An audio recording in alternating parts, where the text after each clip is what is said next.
어디선가 너는 다시 외로워질 것이다.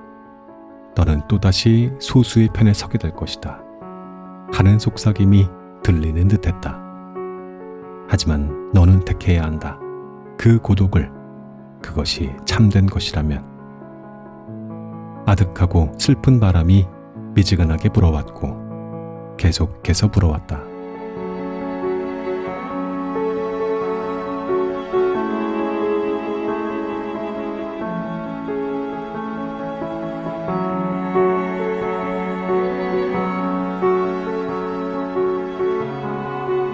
작가의 말. 얼마 전에 허리를 다쳤다. 떨어진 비눗값을 집어들려고 허리를 굽히는 순간 고통이 번개처럼 나를 덮쳤다. 겸손이란 무엇일까? 들을 사람은 없었지만 홀로 헛되이 비명을 지르면서 잠시 멈추어 서 있었다. 그날 이후 잠결에 뒤척이는 것, 걷는 것, 눕는 것, 양말 신는 것, 의자에 앉는 것, 운전 중에 핸들을 살짝 트는 것조차 그동안 내가 잘나서 한 것이 아님을 깨닫는다.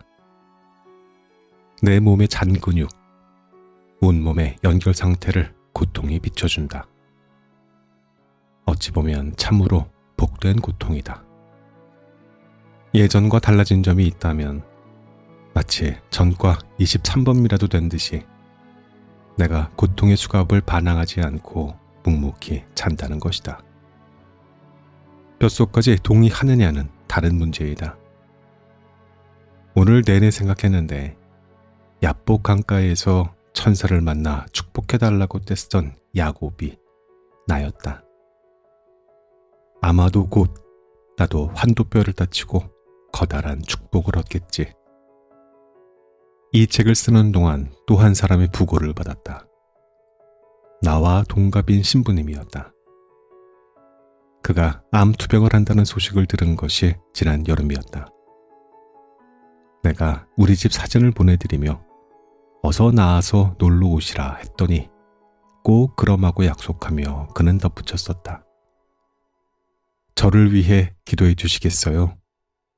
죽고 사는 거 말고 어떤 경우에도 내가 잡동사니를 다 버리고 단출할 수 있게 그걸 기도해 주시겠습니까? 살아있을 때 그와 나는 거의 몇 년씩 소식을 주고받지 않은 때도 있었다. 그런데 그가 죽었다는 소식을 듣고 난 후 매일 그를 생각하고 마음이 아렸다. 며칠 동안 그를 생각하고 기도드렸다. 나는 먼저 세상을 떠난 그가 나보다 더 불행하다고는 생각하지 않는다. 다만 만일 저 세상에 있어 우리가 만날 수 있다면 육체의 장벽이 사라진 곳에서 우리는 술 한 잔을 나눌 수도 있겠다. 희망이란 본디 억지로 가지는 것이라고 하니 말이다. 그리고 또 다른 부고도 도착했다. 내가 바로 전해 가을에 떠나온 이스라엘과 가자에서의 전쟁 소식이었다. 아이들의 시체를 찍은 사진이 연일 인터넷에 올라왔다. 거기서 만났던 오렌지를 팔던 농부 가족들의 얼굴이 제일 먼저 떠올랐다. 수줍던 소년과 엄마에게 안겨있던 그 아기는 무사할까? 체념과 절망에 절여진 얼굴로 버스에 앉아 흔들리던 팔레스타인의 젊은이들은 예루살렘, 샬롬, 평화라는 뜻에서 그 이름이 유리된 도시. 그런데 그 평화만 빼고 다 있는 그 도시. 그곳을 다녀와 나는 무엇을 얻었을까? 그 무모한 사륙을 멈추기 위해 내가 할 수 있는 일이 도대체 무엇이란 말인가? 새벽에 일어나 기도 방문을 열 때마다 나는 이곳의 평화에 소스라쳤다. 위험하기로 치면 우리 한반도도 그에 못지않은데 이 모든 고유와 평화가 실은 기적만 같아 나는 눈곱도 떼지 않은 채 늘 감사에 목이 메었다. 이건 내가 나이 들어 얻은 축복이며 그들을 위하여 기도하라는 명령일 것이다. 온 천지는 가을이다. 내가 사는 지리산 남녘은 아직도 따뜻하지만 집 앞에 은행은 이미 노란빛으로 물들어간다. 저 멀리 가을과 이어진 겨울의 매듭이 보인다. 이 바람은 수풀을 메마르게 하고 꽃들을 지게 하며 뿌리를 더 깊이 땅속으로 밀어넣을 것이다. 나비는 바람에 해진 날개를 떨면서 마지막 힘을 다해 알을 낳을 것이다. 천지는 숨을 죽이고 더 깊숙이 엎드려 겨울에 눈보라를 견딜 채비를 할 것이다. 시골에 살다 보니 자연의 빛이 내게 흘러들어오는 것이 아니라 내가 자연의 빛 속으로 들어간다. 이 자연은 가만히 놓아주기만 하면 모든 것이 하나가 된다. 아무리 큰 통나무라고 해도 생명이 다한 후에 그것들은 아스라이 흙 속으로 스며들어 하나가 된다. 어쩌면 죽는다는 것은 소멸이 아니라 하나됨이다.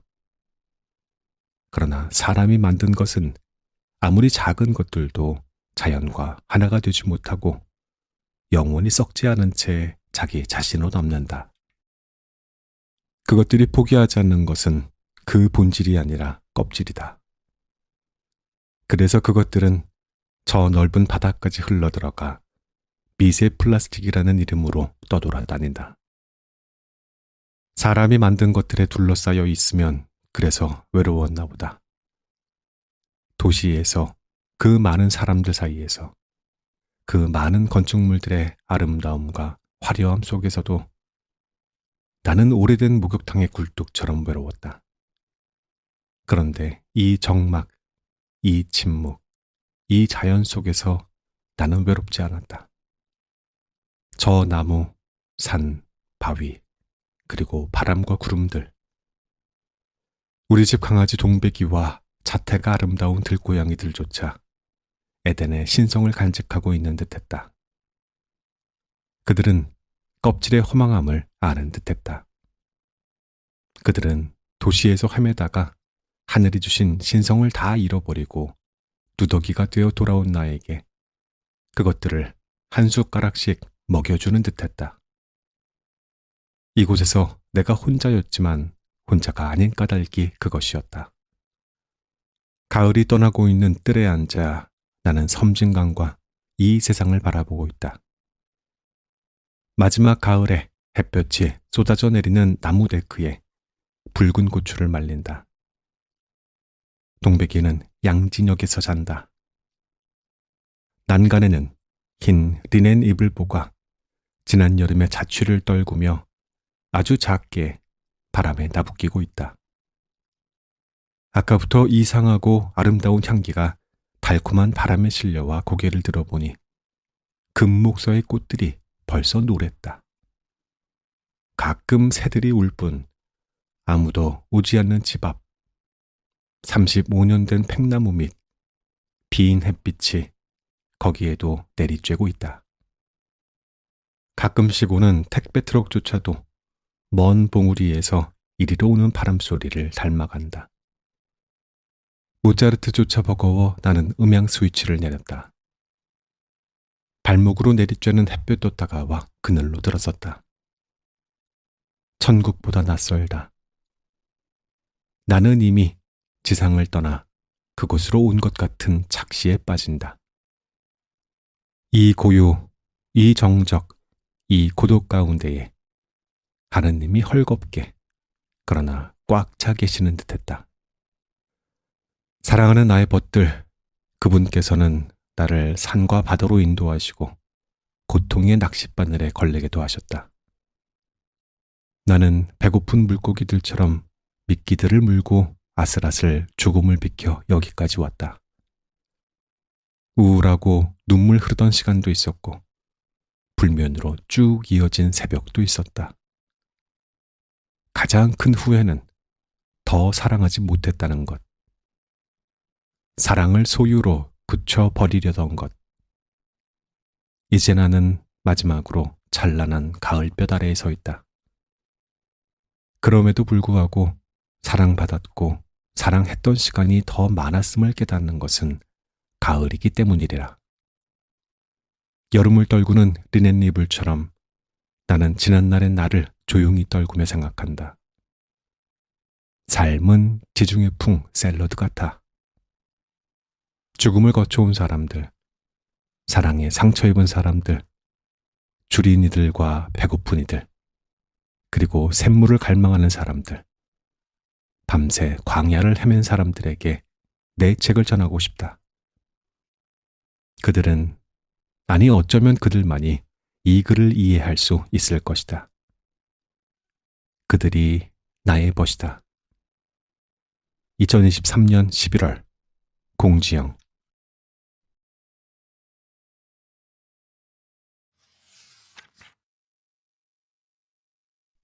천번 별이 지다. 그 무렵 나는 가끔 깊은 밤중에 깨어나곤 했다. 대개는 창이 은빛으로 눈부셨다. 부스스 일어나 창밖을 보면 달빛을 받아 은빛 물결로 일렁이는 섬진강이 보였다.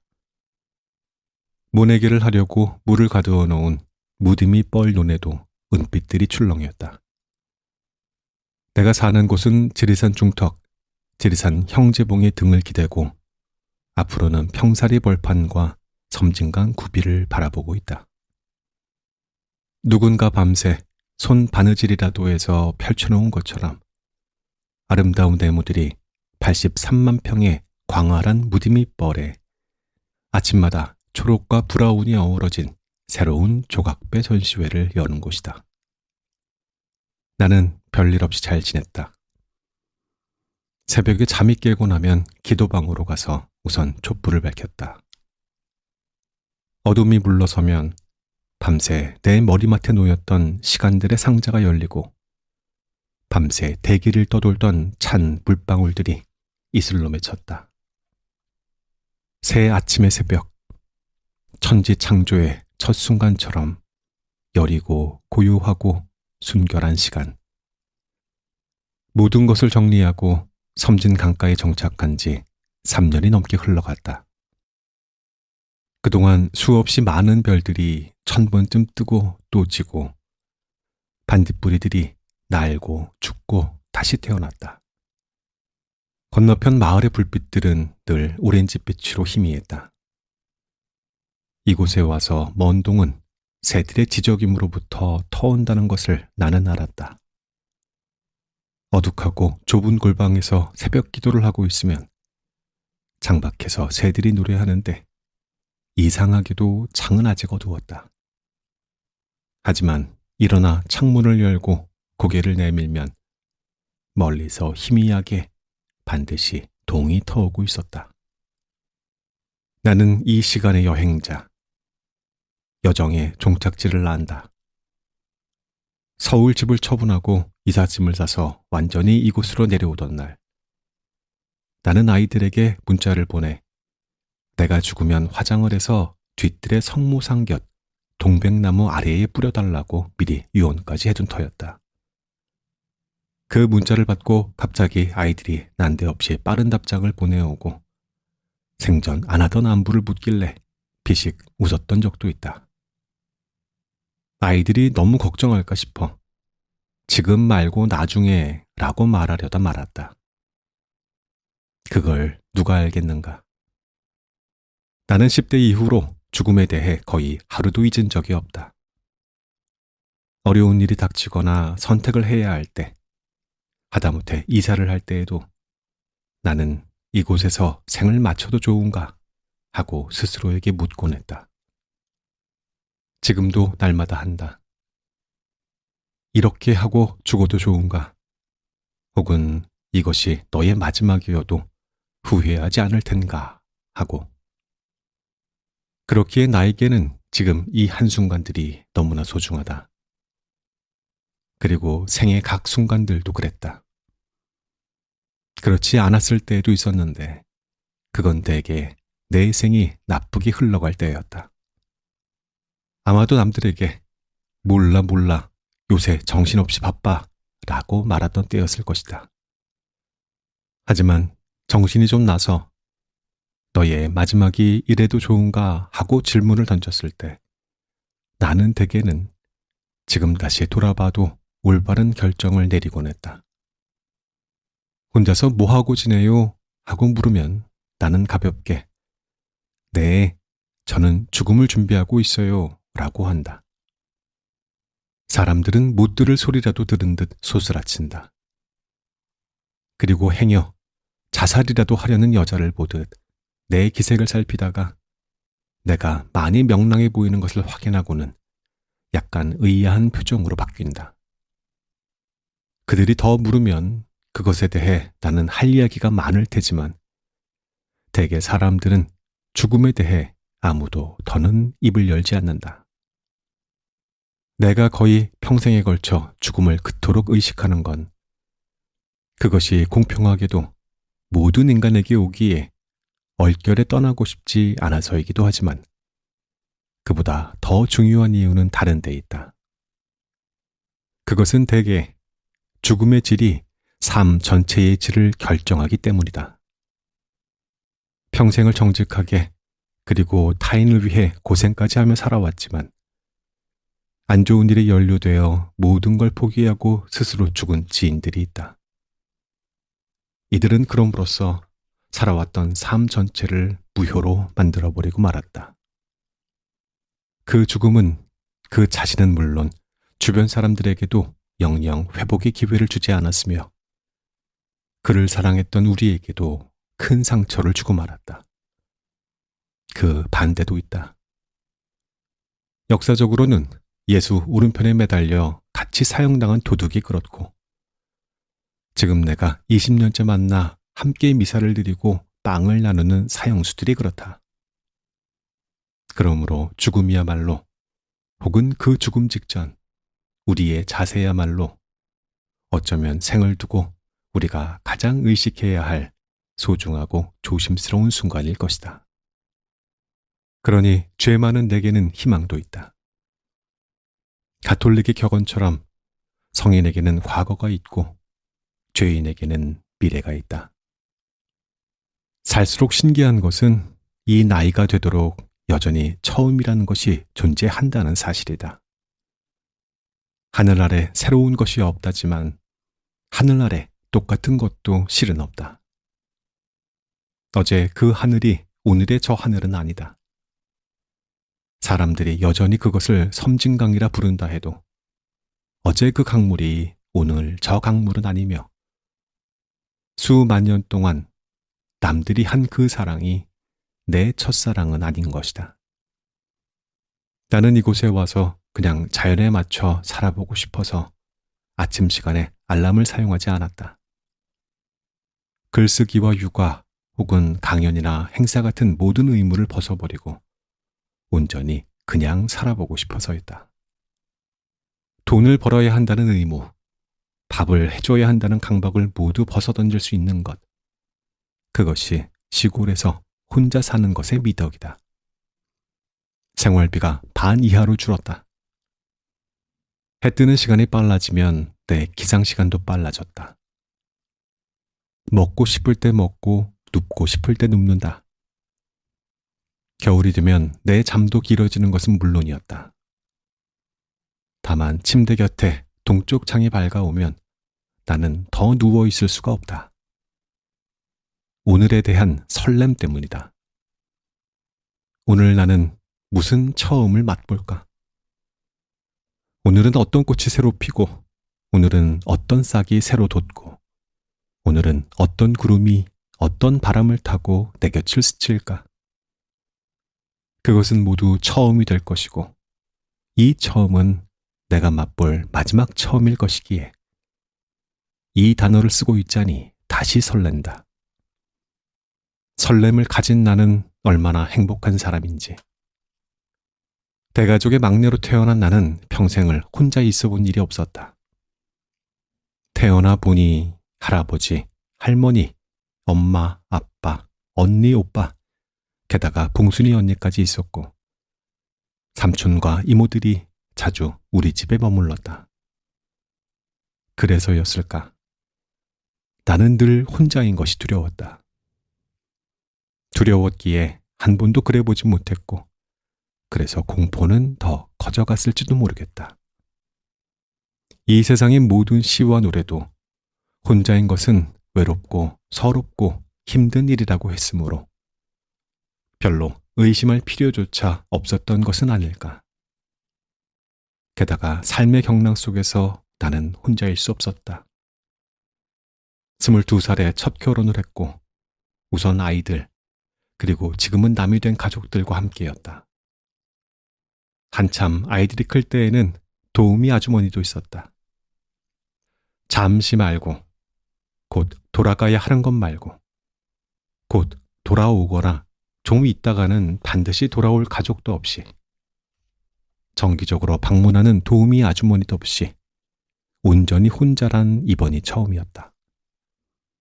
그래서 처음에는 엄두가 나지 않았다.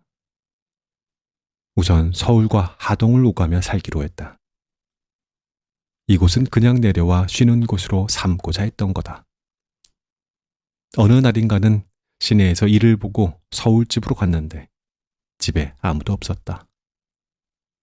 내가 왜 여기 있지? 하는 생각이 새삼 들었다. 아들네 집으로 다니러 온 시골 할머니가 이런 기분이 들까?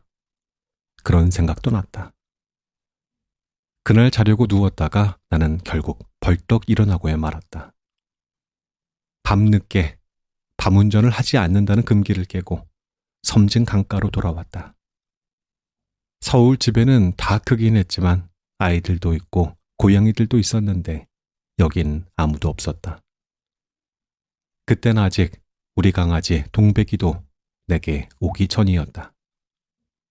점점 그런 날들이 잦아졌고 어떤 날은 오후에 올라갔다가 밤에 내려와 버린 일도 있었다. 천천히 여러 날 동안 나는 내게 물었다. 이제 어떻게 할까? 어떻게 살고 싶어? 이 질문은 아주 어려웠다. 이번 소설은 무슨 이야기예요? 만큼 어려웠다. 선뜻 대답할 수 있는 종류의 것이 아니란 말이다. 그래서 나는 질문을 바꾸었다. 누가 부러워? 농담이지만 나는 돈 잘 벌어서 아내에게 다 주고 집에는 잘 들어오지 않으면서 오직 아내만을 사랑하는 남편을 가진 친구가 부러웠다. 그런데 타워팰리스에 살거나 압구정동 대형 아파트 혹은 청담동에서 수백억을 가지고 사는 친구는 부럽지 않았다. 이건 진심이었다. 그래도 누가 부러워? 라는 질문에 나는 대답했다. 나는 타샤 투터 할머니가 부러워. 알지? 뉴욕에서 태어나 우리로 치면 강원도쯤 되는 버몬트주에서 자신만의 꽃밭을 가꾸다가 가신 할머니. 청담동 주택에서 수백억을 가진 삶을 살래? 타샤 투터 할머니처럼 살래? 라고 묻는다면 나는 아무 망설임이 없었을 것이다.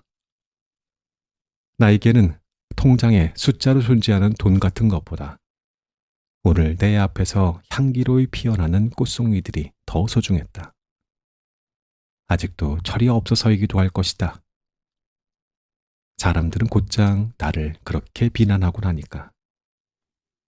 그러나 나도 할 말은 있다.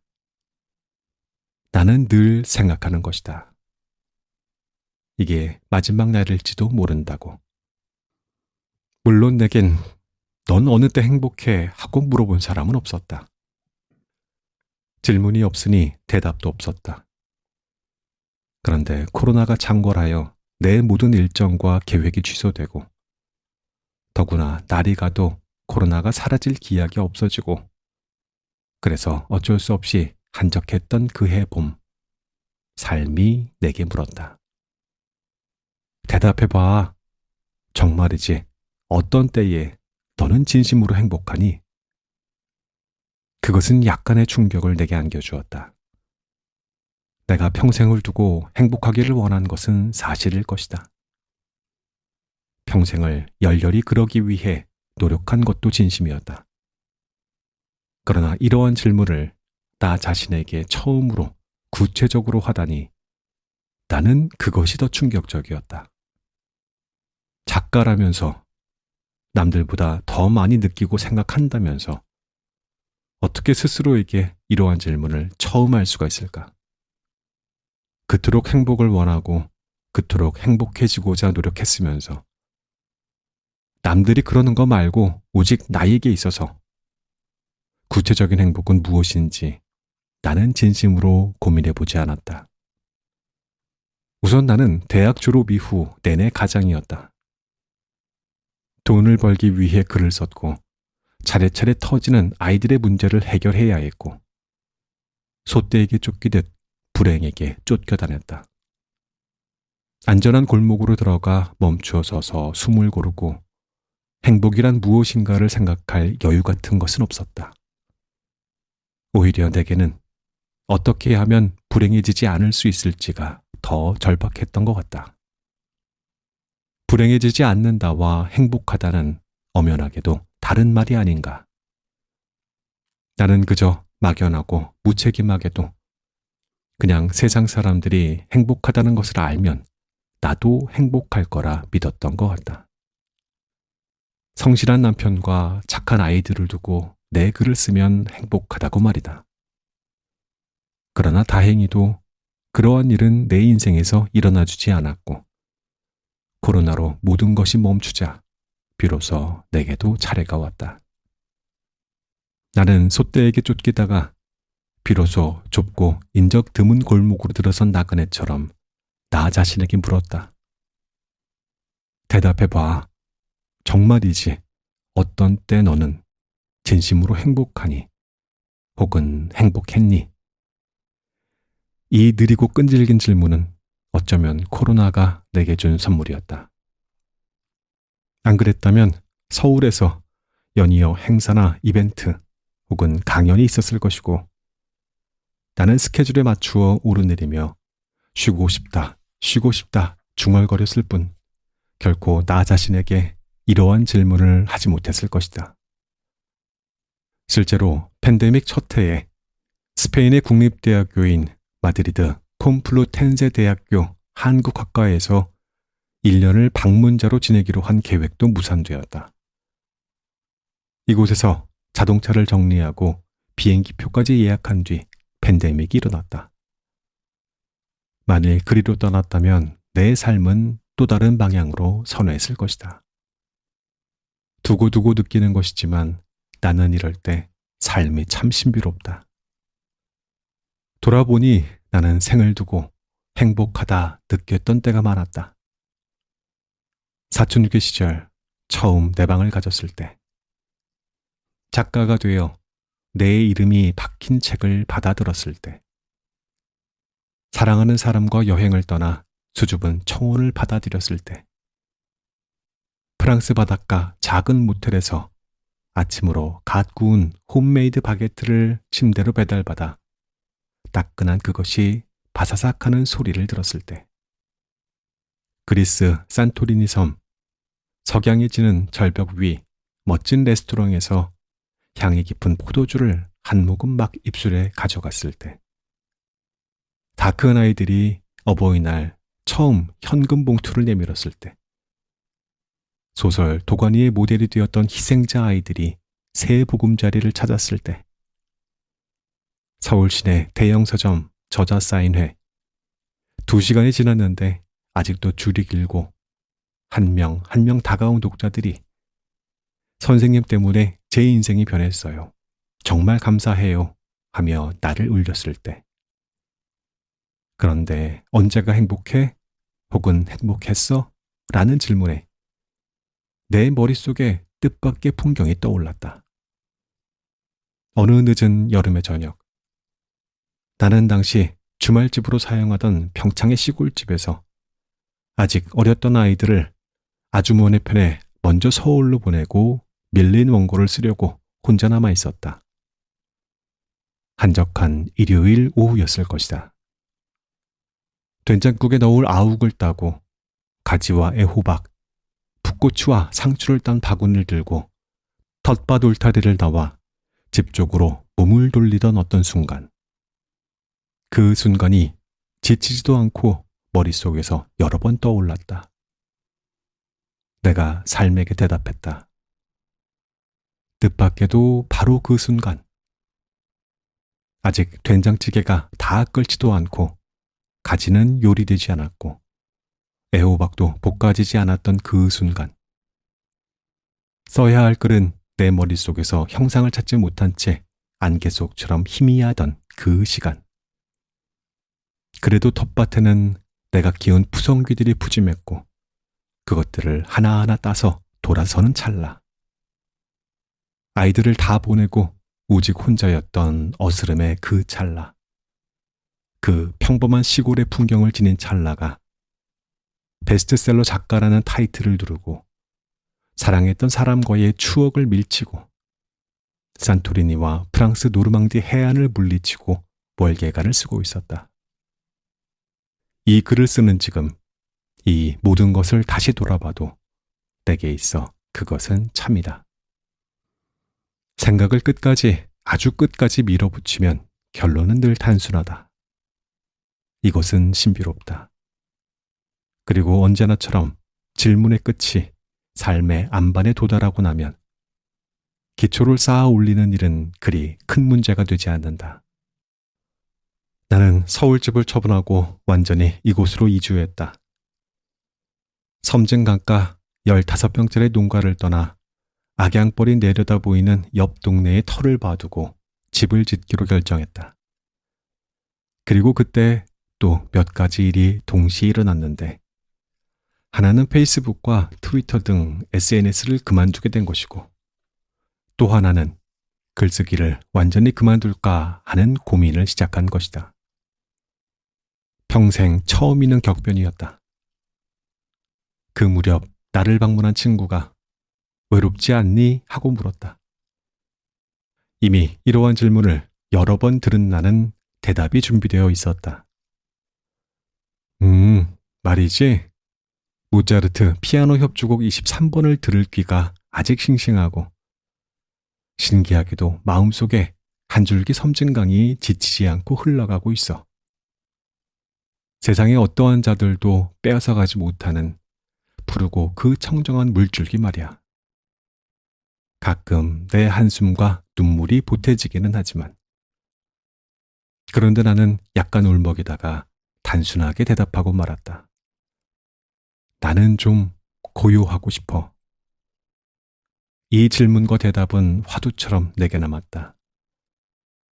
내게 있어서 혼자란 것이 자유라고 서서히 각인되기 시작한 것이다. 고통과 외로움 혹은 결핍 대신 나는 3년 넘게 남들에게 글을 내비치지 않고 살았다. 생각보다 나쁘지 않았다. 생계를 위해 국수집을 열까 피자를 구울까 하는 망상도 가끔은 즐거웠다. 수입이 감소하자 내야 할 세금도 큰 폭으로 줄었고 일단 아기를 품은 사람들로부터 언어의 독화사를 피해 있다는 사실만으로도 약간 더 행복했다. 다시 글을 쓴다면 정말 쓰고 싶어서, 생계가 아니라 정말 그러고 싶어서 쓰고 싶었다. 안전한 은신처에 숨어있는 안온함 같은 것이 나를 감쌌다. 만일 내가 20대에 이러한 체험을 했더라면 어쩌면 나는 평생 가족을 만들지 않고 세상에 내 이름 석자를 알리지 않고 살아왔을지도 모른다고 잠시 부질없이 생각하기도 했다. 하지만 이것만은 아니었다. 지난 몇 년간 나는 내가 작가로서 번아웃 상태라는 것을 희미하게 느끼고 있었다. 아니, 희미하게 라고 굳이 부사를 써서 둘러대는 것은 그것이 직업의 은퇴를 의미하기에 두려워서였을 것이다. 더 이상 글을 쓰는 일이 즐겁지 않았고 고통스러웠다. 예전에도 고통스럽지 않은 것은 아니었지만 그래도 늘 의미와 재미가 51%는 넘었는데 이제 그것은 큰 폭으로 줄어들어 버렸다. 그렇게 고통스러운 데다가 글을 하나 발표할 때마다 몰려와 온갖 종류의 모욕과 악담을 해대는 사람들을 보며 내가 굳이 이런 일을 더 할 이유가 있을까 싶어 나는 그걸 생각해 보기로 했다.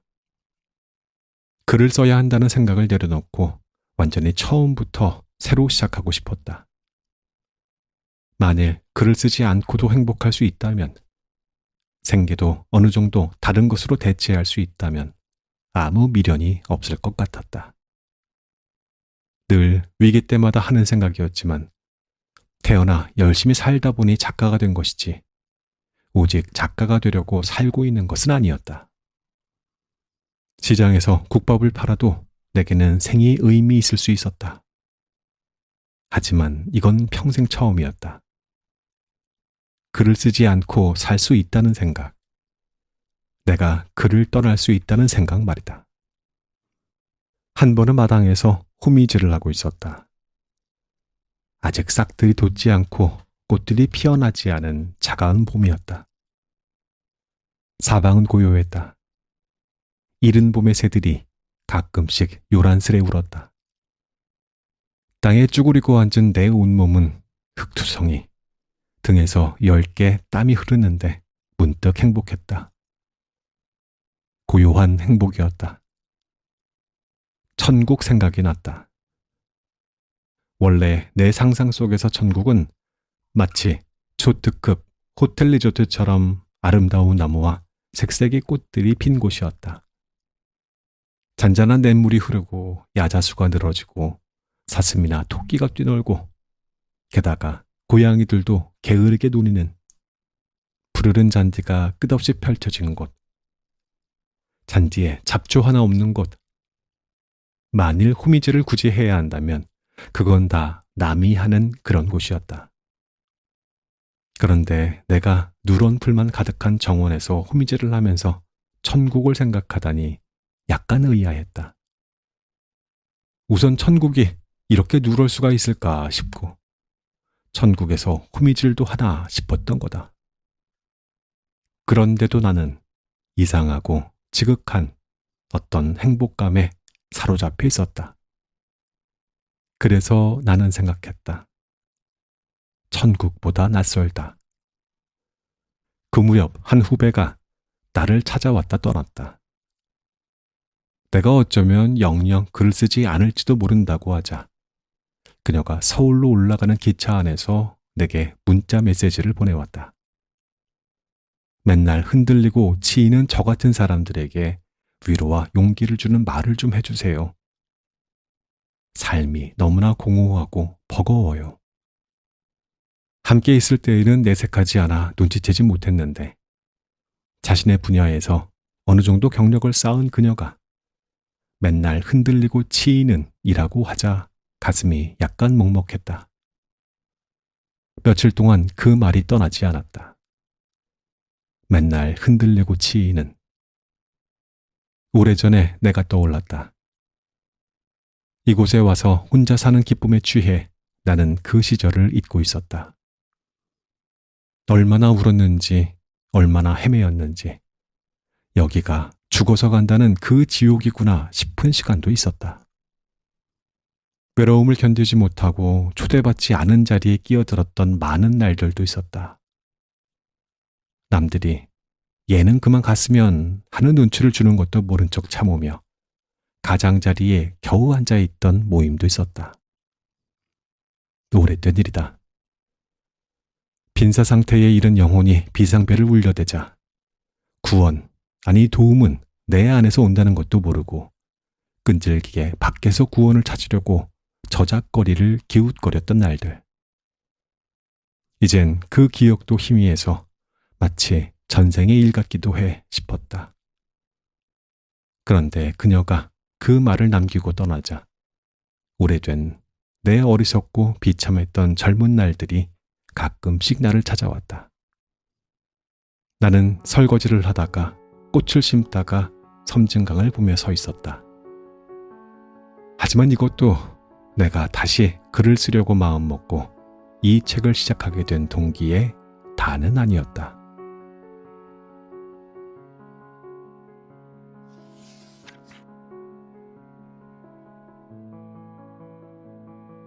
지금까지 너는 다시 외로워질 것이다를 들려드렸습니다. 이 책은 공지영 작가의 작품으로 해냄에서 출간됐습니다. 제가 좋아하고 존경하는 작가의 이름 아래 그 어떤 이유로도 운당하지 못하거나 불공평한 댓글이 달릴까봐 두려웠습니다. 그래서 이 작가의 글을 여러분들께 소개하는 것을 조금 망설였는지도 모릅니다. 하지만 이제는 그 두려움을 떨쳐내고 이 책을 여러분께 소개하게 돼서 무척 기쁩니다.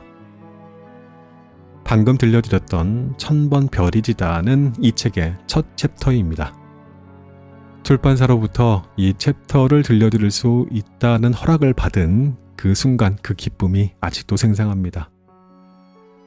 온라인 도서 서점에서 그 미리 보기로 공개된 작가의 말이 있길래 조심스레 포함시켜서 초반에 읽어드렸습니다. 단 한 문장이라도, 단 한 문단이라도 더 여러분들께 전하고 싶었던 마음이었습니다. 이 책은 평사리의 고요한 정경에서 예루살렘의 황량한 광야까지 외적으로는 순례의 모습을 띠고 있지만 실은 자아 탐구의 깊은 여정을 담고 있습니다. 공주영 작가는 외적인 여행을 통해서 자신의 내면에 자리한 고독을 마주하고요. 이를 온전히 받아들이는 용기 있는 발걸음을 내딛습니다. 여정은 요르단의 암만에서 시작해 갈릴레이 호수, 나자렛에, 베들레헴, 예루살렘에 이르기까지 이어집니다. 작가는 고독, 고통, 믿음, 사랑 등 삶의 본질적인 주제를 탐구합니다.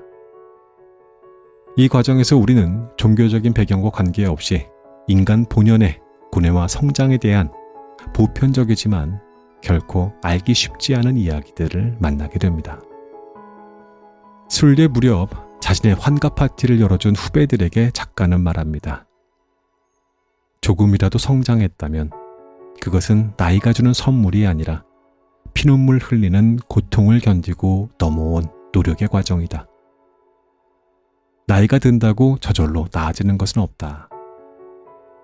작가는 자신을 비롯한 자기 세대에 대한 뼈아픈 반성과 지난날의 편협함과 미숙함에 대한 회고를 통해서 회복과 새로운 출발을 다짐합니다. 글로 요술하는 사람이라는 별명을 가질 정도의 섬세한 문장들이 챕터마다 독자의 마음을 서늘하게도 따뜻하게도 만듭니다. 4년 전에 나왔던 전작 그럼에도 불구하고 역시 몇 페이지라도 들려드리려고 정말 애썼었는데 잘 되지 않았습니다. 한 해가 늦었지만 존경하는 작가의 신작을